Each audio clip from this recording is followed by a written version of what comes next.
Caros irmãos e irmãs em Cristo Jesus, nós, nesta data, celebramos todo o 1º de janeiro a grande festa da solenidade da Santa Mãe de Deus, a Virgem Maria.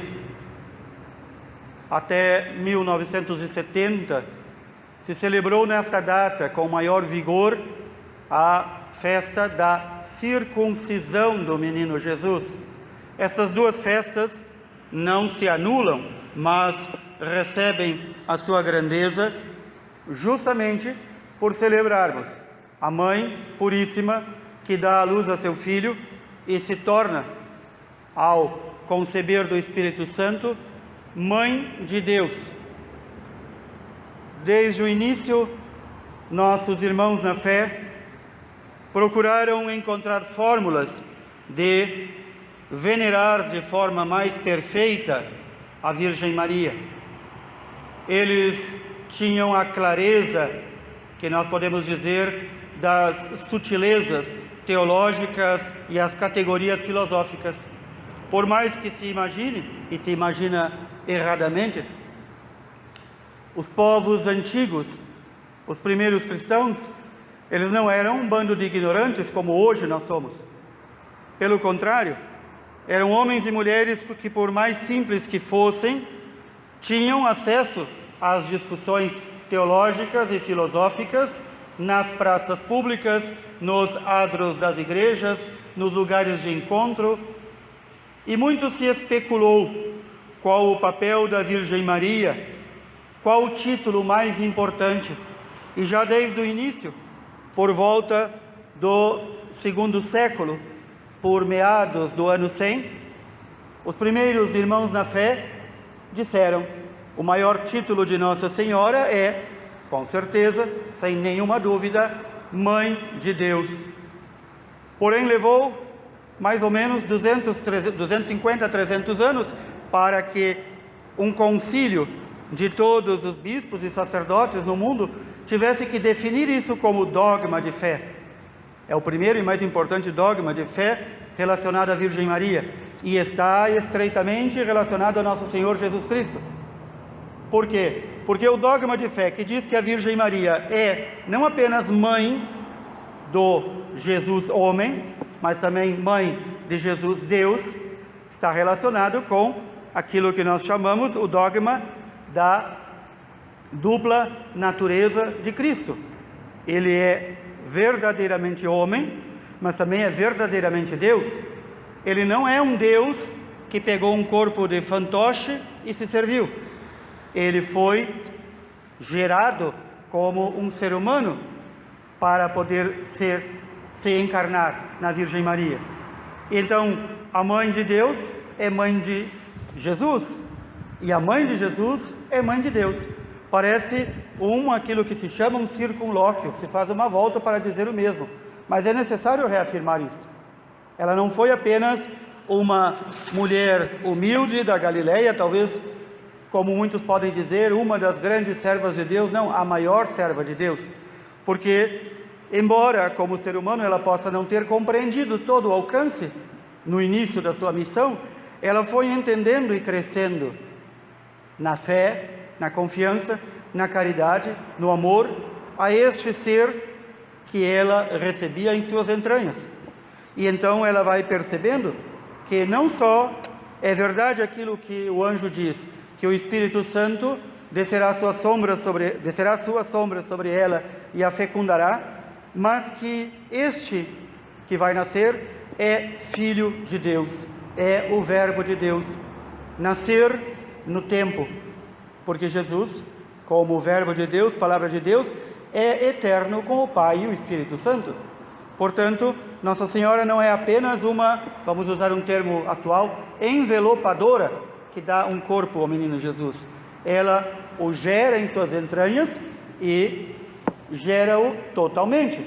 Por isso, no credo nós dizemos que Jesus é gerado, não criado, consubstancial ao Pai. é a mesma substância do Pai, do Filho, do Espírito Santo, uma única substância, a substância divina, que encarna-se. A substância do Filho desce e encarna-se na Virgem Maria. Portanto, o dogma do título Mãe de Deus está estreitamente relacionado a essa dupla natureza de Cristo.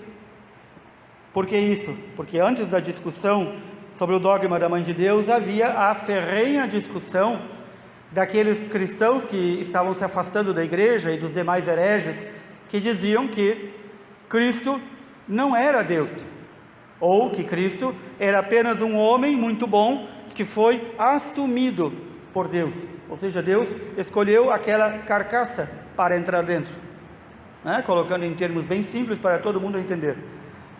Havia outras discussões ainda, que aquele corpo de Jesus era um corpo aparente, não era um corpo de verdade.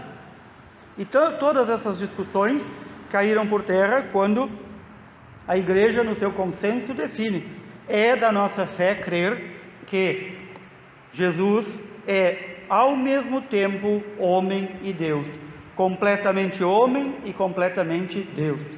E portanto, quando meditamos a humanidade de Cristo, não podemos isolar da sua divindade. E quando recorremos a Cristo Deus, não podemos isolar a sua humanidade. E então o dogma do título Mãe de Deus vem reafirmar isso.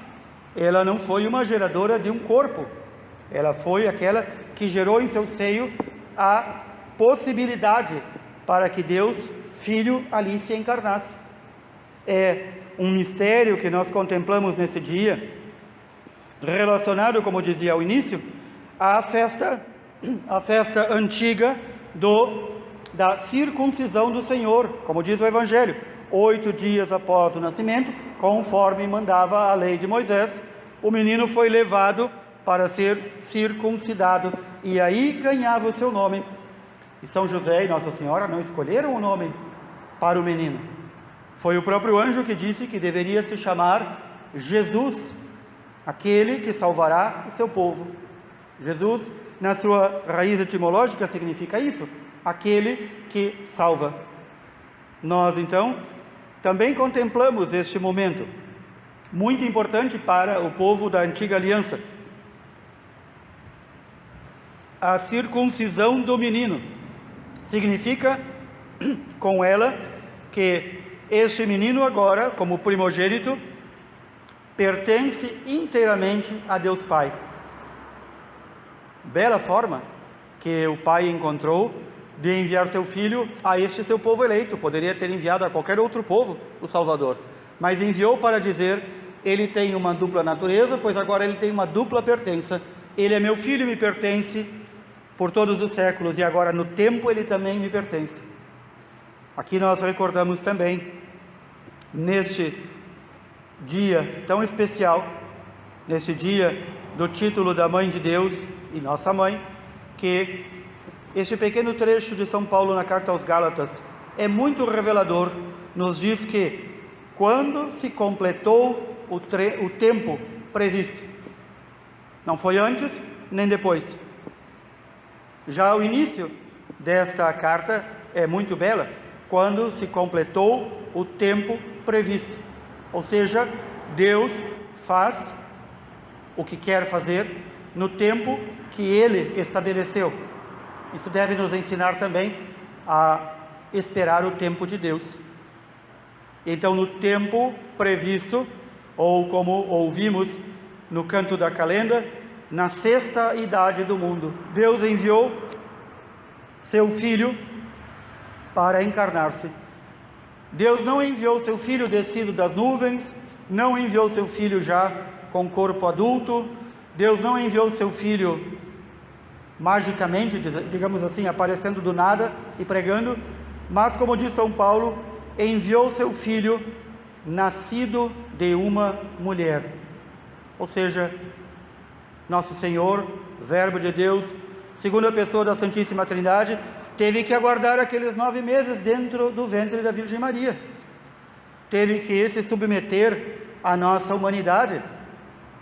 Teve que aguentar tudo aquilo que uma criança aguenta e que nós nem percebemos muitas vezes.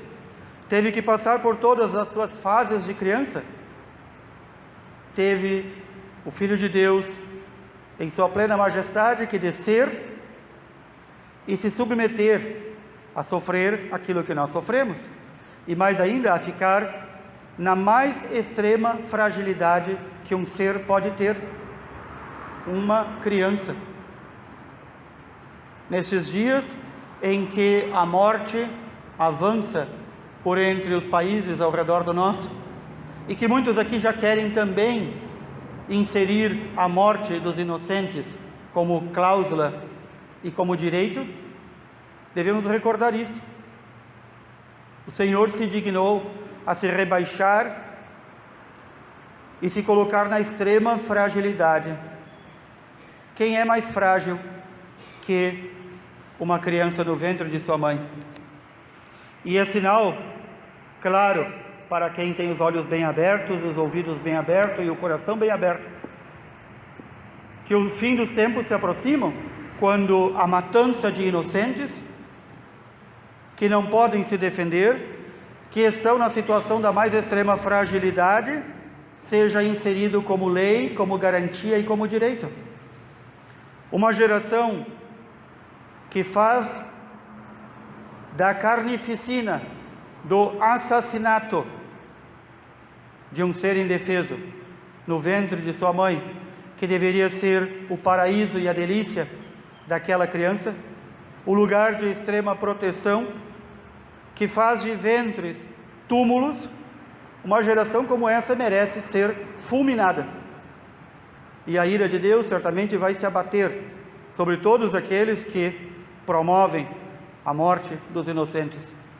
Há poucos dias celebramos esta fuga do menino Jesus logo após o seu nascimento, porque Herodes, com a sua sanha, com o seu gosto pelo poder, com medo que uma criança frágil lhe tirasse o lugar, manda matar todos os meninos abaixo de 2 anos. Um dia depois, nosso país irmão autoriza que se matem todas as crianças a partir de 12 semanas de vida. Aqui também, irmãos, se nós não ficarmos atentos, também o farão. E não vai adiantar depois dizer: ó, que pena, ó, que triste. Ou nós defendemos a vida, ou nós apoiamos a morte. É muito estranho que esta geração quer poupar os maus e matar os bons. Essa mesma geração que até na igreja quer poupar o assassino irrecuperável, o homicida irrecuperável, e diz: fora a pena de morte. Essa mesma geração aprova tacitamente a morte de um inocente que nada fez e nada pode fazer e nem se defender. Ao celebrarmos a Virgem Maria, Mãe de Deus, recordemos, foram muitas as tentativas para anular o plano de Deus, todas tentativas humanas, de que o Filho de Deus não nascesse, de que o Filho de Deus não fosse recebido em uma família, de que o Filho de Deus fosse assassinado após nascer. Foram muitas as tentativas, mas os planos humanos, graças a Deus, são frustrados, sempre. O mal não vence, não vencerá, mas depende da nossa anuência ao bem, aos planos de Deus. O que é que nós fazemos para defender a vida nascente? O que é que nós fazemos para que a vida morrente, nossos idosos, encontrem a morte com dignidade e não lhe seja tirada a vida? O que nós fazemos? Recordemos que este mesmo Senhor, que por sua encarnação concede o belíssimo título de Mãe de Deus à sua mãe, este mesmo Senhor quis nascer de uma família. Como dizia, ele não veio flutuando do céu ou apareceu do nada. Ele quis ter um pai, ele quis ter uma mãe. Portanto, a defesa dos inocentes e a defesa dos idosos e doentes deve começar ali, no núcleo familiar, na família. Não há outro lugar.